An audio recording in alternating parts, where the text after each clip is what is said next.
This is, I think this is the first time we're going to get to use the big board for one of our press conferences. Come on. We'll just get out with this when we go to play a timeline. We'll just back out of the way so everybody can see it. So first, I want to thank you guys for coming. And secondly, this was a joint investigation between the Ormond Beach Police Department and the Sheriff's Office. Ormond responded first, and clearly what they saw was horrific. And as I take it through the timeline, I want to start out by saying that this father is a human piece of garbage, and he's a lying sack of shit. And he's exactly where he belongs to be, behind bars. He's facing felony aggravated child abuse and felony aggravated manslaughter. So my hope for him is every night when he closes his eyes and every morning when he opens his eyes, his son Sebastian sits there and says, "Dad, why did you do this to me?" Because there is no reason for this little boy to be dead. So we're going to take you through a timeline here of what the investigators put together. So, Andrew? So, Hanky Panky's lounge, where he gets his hair cut. What he does is he pulls in here, leaves the baby in the car, 11:30 a.m. He gets his hair cut. He then parks his car with Sebastian in it when he gets his hair cut. They then park over here. Sebastian's in the back of the car. The car seat faces the rear window of the car, where he then enters Hanky Panky's lounge around noon. So you figure the baby's been in the car the ride over. Now, half hour later, after the haircut, baby's still in the car. He decides he's going to go into Panky Panky's to have a cocktail. He's there from noon to 2:40. So for 2 hours and 40 minutes, that little guy is inside that car. He says the windows were down, but he's a lying sack of shit on a lot of other stuff, with a little mini fan with AA batteries in it blowing on the baby. So he drinks his beers, he has a couple shots of Fireball, and then he comes out of the bar at 2:40 or whatever, and then you hear this frantic 911 call that Ormond responds to. So if you go around what we got here with witnesses, 11:30 at the haircuttery place, 11:41. He pays for their haircut. Customer ahead of him pays for his haircut. At noon, he heads over, finishes the barber, goes over across the street, and then he heads there. Bartender serves him. Thank God we got great witnesses. Bartender says, never saw Sebastian in the bar, although there have been times where he's brought Sebastian in the bar. Buys his first round of drinks, 1 o'clock. A customer's car backs into the bartender's car. He's a real nice guy, right? Goes outside to check on the bartender's car, but doesn't go over to his car to check on his son. Goes back in the bar, has another shot in the beer. 2 o'clock, bartender leaves, and Gardner is still at the bar, so we're assuming around 2:40 he leaves, drives a short distance home, and this is his 911 call. I'm outside. My son's not breathing. He's a year and a half.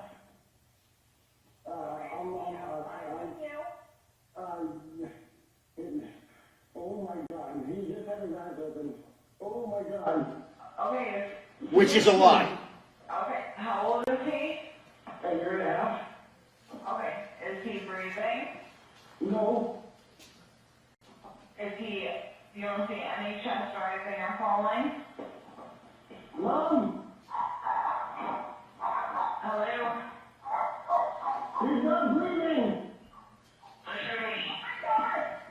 Hello? I'm getting nothing like.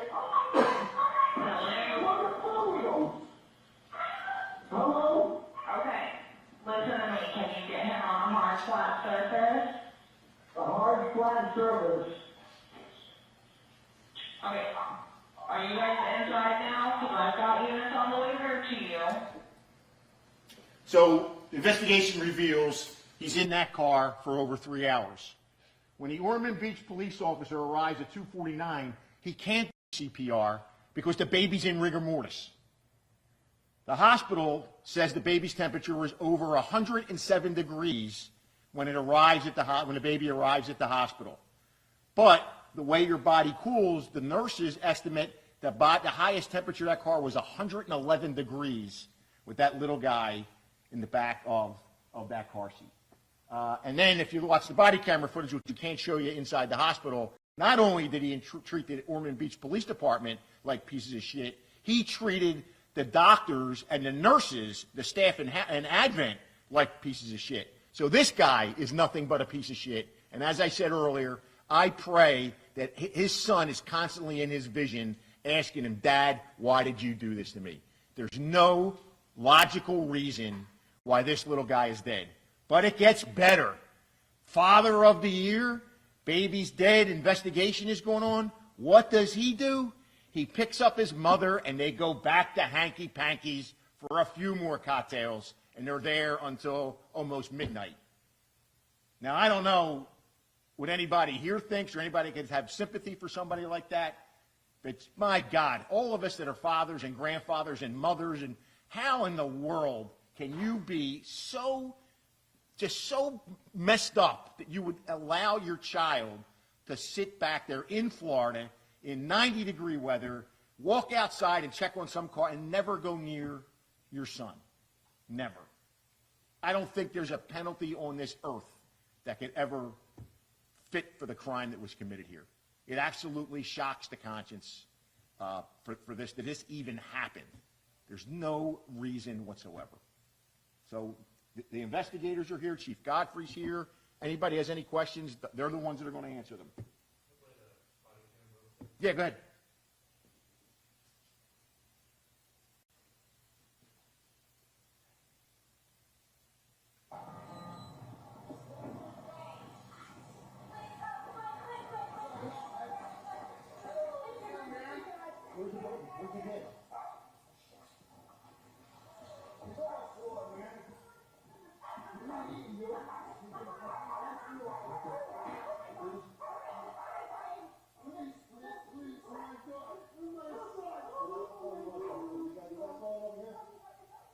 Now remember, the baby's dead over an hour at this point in time.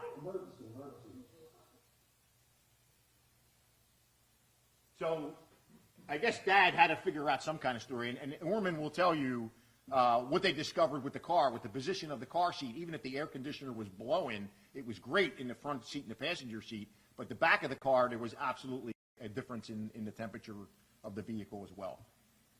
A little dollar store fan on your kid. So any questions? These come on up, gentlemen. Come on up. And any questions? These are the investigators that worked it. You know, I liked yesterday that we with Ormond made sure that the Ormond Beach police officer was the first one to arrive at the scene, was the one to put handcuffs on that piece of shit. So the fan was on, there was a little fan on, and Which one were is the one? windows down or anything like that? Just Good. You told us. Can you step to the microphone? Yeah, sorry. And say who you are. From what I know, the vehicle, the windows were down, the car was not on, no AC, and the child's in the back of the truck, rear-facing seat with a fan that went towards him, but not, it wouldn't have been like right on his face. Did he own up to this ever, or did he say he just forgot the kid was back there? No, he did eventually. He owned up to it in an interview. There was information that the Ormond Beach Police Department was able to obtain, some facts and statements, and when confronted with this, he did ultimately confess to his actions. Can we have your name and title? Yeah, I'm a Detective Sean McGuire. S.H. O.N. Gotcha. Where's the mom in this story? So the mom and dad are not together. Mom lives in another county, and he actually has the custody, but not officially, but he's taking care of the child. And his mom, I know the sheriff mentioned that they went to drink at a bar. Did she, I guess, know about what happened? Do you expect like additional charges at all? No, my personal opinion, I don't feel like she knows what happened. She actually sat in on an interview with him when I interviewed him, and it looked like it was a shock to her and some of the statements that she made. So he literally drove the child back to his house before he called 911? Obviously, he would have saw something from the bar. He didn't call 911 from the bar. No, he didn't call from the bar. It looked like he called, so the bar is, what, a mile from his mom's house. We have some stuff that, like video surveillance that captured him passing matches up with the 911 call. So it was roughly 2:43. He's on his way, leaving the bar. Well, with the timeline, it was probably the child was already in distress when he got back to the car. Oh, yes. Child was already dead. Or The child was When he dead. left the bar, The child was dead. He drove the dead child home, then called 911. That's what I'm saying. If you listen to what he says about his eyes were opening. His eyes weren't open. He was dead. You want to jump in there? You were the original lead investigator. So with the death occurring likely at Hanky Panky's based off of the information that was provided to us initially by medical personnel at the hospital, the child would have died between probably 1 to 2 hours before 911 was ever called, before he drove to his mother's house. So he literally drove from the bar home with his. Drove to his mother's house. To his mother's house. Can you explain that? So to my best understanding, I'm not told you all anything different. He drove from Hanky Panky's. The residence of the defendant's mother is relatively close, like 1 to 2 miles from the bar. And so he drove from the bar, called 911 at some point, en route to the mother's house. And that lines up with the surveillance that we already have showing about when he would have been leaving, 911 call and all that, because it's 1 mile, and he called at what, 2:45. So the suspect here, he lives with his mom, or He lives alone with, or he lives alone with Sebastian at a different location. Sheriff said he went back. Is this while the charges were pending? He went back to the bar? Well, these guys were doing their investigation. Him and his mother, who, and as Sean said, really wasn't aware of all the facts. They go back to Hanky Panky's, and I think they're there for 4 or 5 hours drinking cocktails. I do want to say, though, these guys did a phenomenal job. They rounded up. People were giving us information. There was no, we're not going to give you information. They were giving us everything they could possibly give, which made the investigation, I think, run so much faster to where we are now. Or those people that were giving that information, once they found out it was a kid, did that make it easier because they were, concerned about the child? I'll let them answer, but I think Sebastian had been in that bar, Hanky Panky's. They let him in there with the child. So they all knew the little guy. Did any witnesses ever share maybe what was the mother and the father's, vibe once they went back to Hanky Panky's after the child? Go ahead. You interviewed with them. They said that they didn't seem as distraught as you would expect someone to be for their child having just passed, which is consistent with the interactions that we had with him when we were at the hospital. being that he had taken his son into Hanky Panky's in the past, did he say why he didn't do it this last time? I couldn't answer that at this time. It's definitely the death of a child is a senseless, tragic thing, but with this having been as preventable as it could have been, both between the bar and his mother's residence being so nearly located, Seeing that you guys said that he lived with the baby, were there ever, signs of negligence or abuse prior to this happening? No. Did he understand driving from the bar home that Sebastian was no longer with him, was dead? I mean, did he indicate, yeah, I knew it, and he called 911 in between that bar and the house, so he wasn't at a bar? So you guys didn't come say, well, you were at a bar, you're going to get arrested anyway? Do you understand what I'm saying? It seems like he drove a little way and then called 911 when It's he not- felt I mean- he was safe. It's not far. I mean, it's just down the street. I'm not sure what his justification was, but when he did go outside, he discovered something was wrong. His statements were, he blew into his mouth, his eyes open, so he thought everything might be okay. And the closest place to him is his mom's. So that's why he headed there. Was he drinking his scares away? Like, was he drunk by the time you guys got to him? Like, did we know that?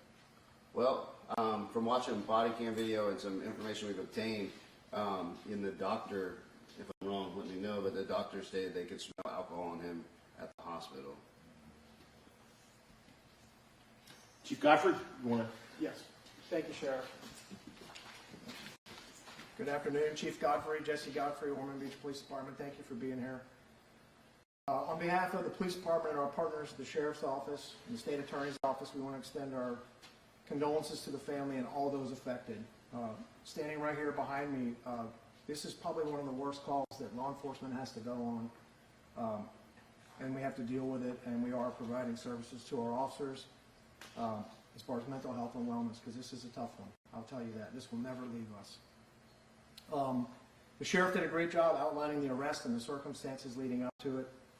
I will just say that when a child's life is lost like this, there has to be accountability, and that's what's happening right now. And I'm very I'm pleased with the way the investigation started out. It started out as a CPR call, an infant CPR call, and then it evolved into this, what you're here to see today. The collaboration between the sheriff's office and the state attorney's office, I'm proud of what our men and women did from Ormond Beach. I'm proud of what you detectives did from the sheriff's office and the state attorney's office. They're not here right now, but they did a great job as far as prosecution and helping us out along the way, and I can't highlight the collaboration enough. I will take this time to educate and warn the public. It takes about, in a car in Florida, with our Florida heat, it takes minutes for the back seat with all the windows closed for it to become deadly. And a child's body heat heats up 3 to 5 times faster than an adult's. And I'm not a physician, but I just know there's something with toddlers and babies that they heat up and they can't control their heat. They don't have the thermostat that we do. And I just can't stop thinking about young Sebastian in that car seat. The sheriff highlighted it, but I just can't, I can't leave that thought, can't leave my brain. I know our detectives are impacted by it, and it's just a horrible thing, and I'm just glad he's being held accountable. I will tell you that Officer Mark Pedoviano, our officer on scene that was trying to do CPR, the sheriff was gracious enough to let him put the handcuffs on the suspect. I texted him this morning, and I wanted to make sure he was doing okay. I stopped by the scene the day of the incident, and I wanted to check on him today, and he said it really helped. So thank you for that, Sheriff, and your staff, that whoever coordinated that. And again, child safety, that's our job. We're supposed to keep our children safe. And I just ask parents and guardians. I'm a grandfather, I'm a father. I know there's parents in the room right here on the other side of those cameras. It's probably your worst nightmare. And I would just say, do everything you can do to educate the public. There's apps, there's classes you can take if you don't have the money. There's so much technology out there now. This tragedy should never happen. And again, I appreciate your time for being here. Thank you, Sheriff, for having us. Thank you, the detectives in the back of the room, for helping us out. And if anybody has any questions, I'll be available. Thank you so much. You guys good? You need anything? You need a copy of the PowerPoint or anything? Andrew will do it. Yeah. I'm Detective David Burnett with the Ormond Beach Police Department. David Burnett. David Burnett. Can you spell your last name, please? B-U-R-N-E-T-T. And Detective McGuire, can we get your last name? Spell it, we just want to make sure it's right. M-C-G-U-I-R-E. And Sheriff, what would you say your message is to parents who are going to be watching this story tonight? And, you know, we're getting into the summer months, it's going to get hotter, hot car deaths. I think Chief Godfrey said it all. I mean, he said it all. And, you know, we've seen it. People forget their kids in the back seat. But this was completely different. This was intentional. That's what the charges are for. You know, anybody with a lick of common sense would say, why would I leave my child in the car while I get my hair cut and then go drinking with a little mini fan blowing on him and think that somehow is going to be a good thing. That's just going to end up perfectly. But, you know, what they don't get into is the original story, because there's always the lies, right? The lie of, oh, we had this great day, we were at the playground, we were doing this, we were doing that, and yeah, you blew CPR and his eyes open. He was dead. He was dead. And it took him a while to come off that story. Even then, he knew, and he wouldn't even come off the story and say, I messed up, this is what I did, I killed my son. Till the very, very end. And then even then, I don't believe he was exactly truthful of everything that happened. But it makes you wonder how many times he actually did do this. Because it wasn't the first time, in my opinion. He's done it other times. This is the first time that Sebastian died from his actions. So you guys told you a different story initially? What he tells them initially is this all was good with the world, and this is like a SIDS death if you read the interviews. But when you get the medical report and you realize the little guy was dead. When he was in the bar drinking Fireball and beer, his son was dead. When he was out there checking on the car accident, not going over to check on his kid, the kid was dead. And while he's getting his haircut, the kid was not in the barber shop. Kid was in the backseat of the car. Sebastian was in the backseat of the car. So, these guys are around if you want to ask them any specifics. So, thank you all very much for coming out. Yeah.